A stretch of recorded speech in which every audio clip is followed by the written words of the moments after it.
बहुत सारे बच्चों की तरह मैंने भी अपनी नानी से बचपन में बहुत सारी कहानियां सुनी हैं। एक बार हम बच्चों ने नानी से डरावनी कहानी सुनने की जिद की तो उन्होंने हमें एक कहानी सुनाई।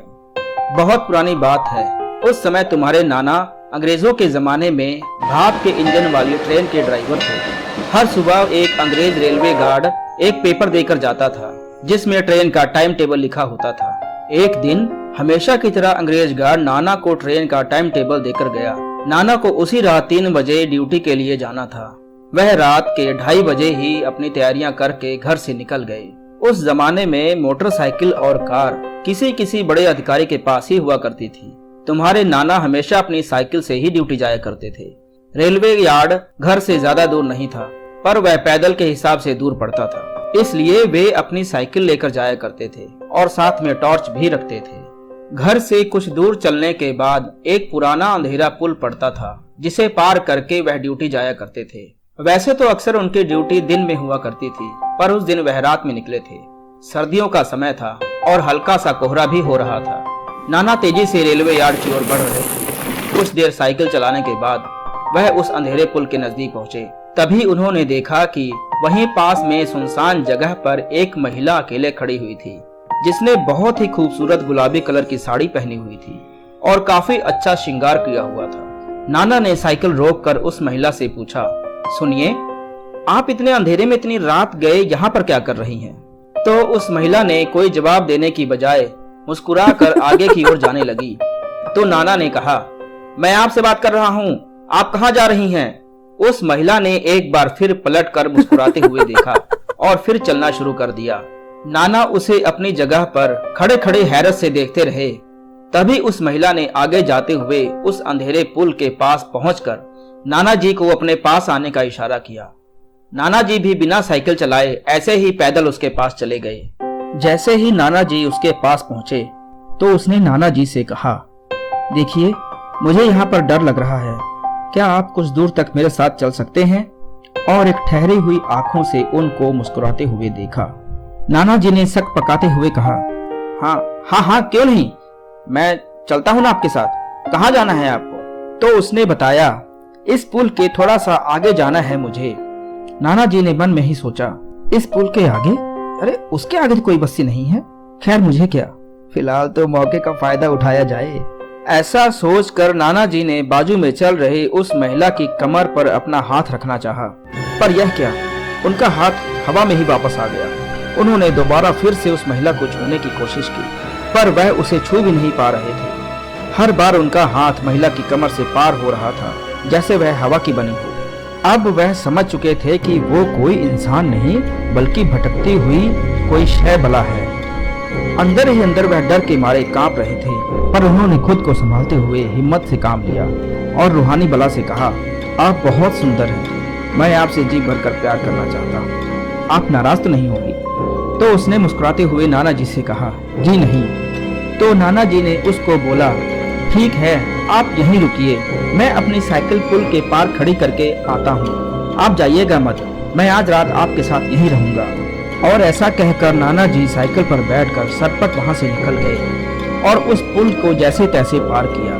तभी पीछे से आवाज आई, रुक जाओ, वापस आओ, कहाँ जा रहे हो?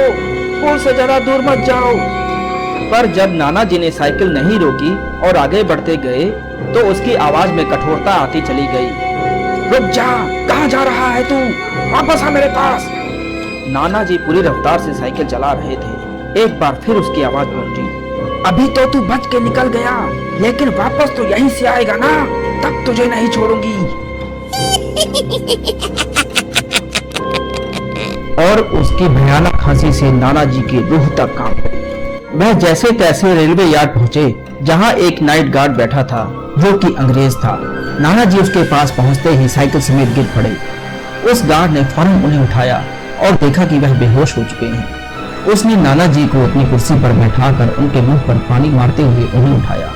नाना जी को होश में आते देखकर उस गार्ड ने फौरन उनसे पूछा, क्या हो गया? ऐसी हालत कैसे हो गई आपकी? और यह आपका चेहरा क्यों पीला पड़ा हुआ है डर के मारे? नाना जी ने उस गार्ड को अपने साथ हुई सारी घटना के बारे में बताया। तो उस बूढ़े रेलवे गार्ड ने उनको बताया कि वह अंधेरा पुल कई सालों से ऐसे ही पड़ा है। बहुत पहले उस पुल के नीचे कुछ लोगों ने एक महिला के साथ जबरदस्ती करके उसे वहीं मार दिया था, इसलिए आज भी उसकी रूह वहां पर भटकती है। कई बार ऐसी घटनाएं उस पुल के आसपास हुई हैं। उस गार्ड ने अपनी बात जारी रखते हुए नाना जी से कहा, खान साहब, आपने बहुत हिम्मत से काम लिया और बड़ी चालाकी से उस भूतनी को बेवकूफ बनाकर बच निकले। उसकी बात सुनकर नाना जी उससे बोले, यहाँ मेरी जान निकली पड़ी है और तुम्हें हंसी सूझ रही है? आज तो ऊपर वाले ने मुझे बचा लिया, लेकिन वापस भी तो मुझे जाना होगा ना, तब मैं क्या करूंगा? तब उस गार्ड ने कहा, आप अपनी ड्यूटी पूरी कीजिए, मैं आपको फिर उपाय बताता हूँ। तो नाना जी ने कहा, मुझे वापस लौटने में 24 घंटे लग जाएंगे और मैं लगभग कल इसी टाइम यहाँ पहुँचूंगा। कल भी टाइम यही होगा जब मुझे घर जाना होगा। समझ में नहीं आ रहा मैं वापस घर कैसे पहुँचूंगा। तो उस बूढ़े गार्ड ने कहा, फिलहाल तो आप अपनी ड्यूटी पर जाइए, नहीं तो आप लेट हो जाएंगे। कल की कल देखते हैं। नाना जी वहाँ से अपना इंजन लेकर निकल गए। ठीक 24 घंटे बाद नाना जी वापस उसी रेलवे यार्ड पर पहुंचे। घड़ी में रात के 3 बज रहे थे। नाना जी रेलवे यार्ड पर बैठे उस गार्ड के पास पहुंचे जो कि कुर्सी पर बैठा सो रहा था। नाना जी बोले, अरे चचा, यहाँ मेरी नींद उड़ी हुई है और आप यहाँ चैन से सो रहे हैं? मुझे वापस घर जाना है। आप किसी उपाय के बारे में बात कर रहे थे ना, तो बताइए ना, क्या करना होगा मुझे? नाना जी की आवाज सुनकर अंगड़ाई लेते हुए वह अपनी कुर्सी से खड़ा हो गया और हाथ मुंह धोकर चटाई नुमा कपड़े पर ध्यान मुद्रा में बैठ गया। कुछ देर बाद उसने अपनी आंखें खोलते हुए अपने दोनों हाथ अपने चेहरे पर फेरे और नाना जी के पास आया। उस बूढ़े गार्ड ने नाना जी को बताया कि जो घटना तुम्हारे साथ कल रात हुई थी, ऐसी घटनाओं से मैं रूबरू हो चुका हूँ, इसलिए मैंने जाने माने तंत्र गुरु और विद्वानों से एक विद्या सीख रखी है। तुम्हारे पास अगर एक रुमाल हो तो मुझे दो। नाना जी ने अपने पास रखा हुआ रुमाल उनके हाथ में थमा दिया। उस बूढ़े गार्ड ने रुमाल को हाथ में लेते हुए आंख बंद करके कुछ देर तक मंत्र पढ़ने शुरू कर दिए। थोड़ी देर बाद उसने वह रुमाल नाना जी की सैंडल पर बांधते हुए उसमें 7 गांठें लगा दी और नाना जी से कहा, देखिए खान साहब, यह अभिमंत्रित गांठें हैं जो उस भूतनी का क्षेत्र शुरू होते ही धीरे धीरे अपने आप खुलने लग जाएंगी। तुम इन गांठों के खुलने से पहले ही उस क्षेत्र से जल्दी निकल जाना, वरना वह बुरी आत्मा तुम्हें नहीं छोड़ेगी। नाना जी ने गहरी सांस छोड़ते हुए कहा, ठीक है, मैं कोशिश करता हूँ कि इन गांठों के खुलने से पहले ही वहाँ से निकल जाऊं, पर यह काम तो करेगी ना? तो उस गार्ड ने कहा, तुम निश्चिंत होकर जाओ। नाना जी ने अपनी साइकिल उठाई और घर की ओर निकल पड़े। जैसे ही वह उस अंधेरे पुल के नजदीक पहुँचे, उन्हें बीच रास्ते में वह आत्मा खड़ी हुई दिखाई दी। उसने हंसते हुए कहा, आ गया तू वापस? अब देखती हूँ तू बच कर कैसे जाएगा मुझसे। उस आत्मा का खूबसूरत चेहरा अब एक भयानक शक्ल में बदल चुका था। वह तेजी के साथ नाना जी की साइकिल की ओर लपकी। जैसे ही उसने साइकिल को हाथ लगाया, एक बिजली सी कौन गई और वह आत्मा चीखते हुए दूर जाकर गिर पड़ी। और ऐसा उस गार्ड द्वारा बांधे गए रुमाल की शक्ति से हुआ था। नाना जी ने देखा कि साइकिल में बांधी हुई रुमाल की गांठें खुलने लग गई हैं, तो उन्होंने तेजी से पैडल मारते हुए साइकिल को दौड़ाना शुरू कर दिया। अब आत्मा नाना जी के सामने हवा में तैर रही थी और उनकी साइकिल के आगे हंसते हुए लहरा रही थी। नाना जी के बहुत डर लग रहा था। वह कांप रहे थे और पसीने से भीग चुके थे, पर वह जानते थे अगर रुके तो जान से जाएंगे। जैसे ही नाना जी की साइकिल अंधेरे पुल के पास पहुंची, उन्हें अपनी साइकिल पर लगी टॉर्च की रोशनी में दिखाई दिया कि वह आत्मा नाना जी का रास्ता रोककर खड़ी है और उसका सिर उसके हाथों में है और वह जोरों से हंस रही है।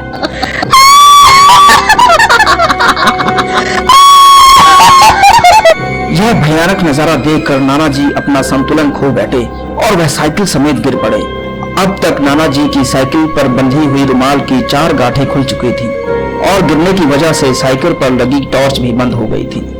अब पूरी तरह अंधेरा छा गया था, पर नाना जी ने एक बार फिर हिम्मत से काम लेते हुए ऊपर वाले का नाम लिया और साइकिल उठाई।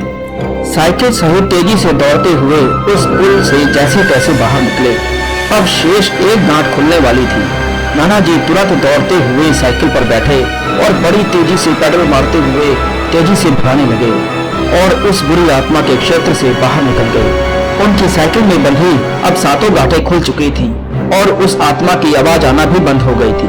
नाना जी ने पीछे मुड़कर देखा तो वहाँ सिवाय कोहरे के और कुछ भी नजर नहीं आया।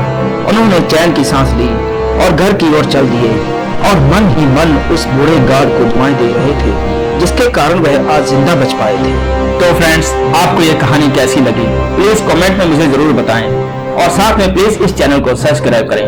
और लास्ट में मैं आपसे सिर्फ यही कहना चाहता हूँ कि कहीं भी रात को जाते हुए घबराइएगा नहीं, मैं स्टोरी टेलर हमेशा आपके साथ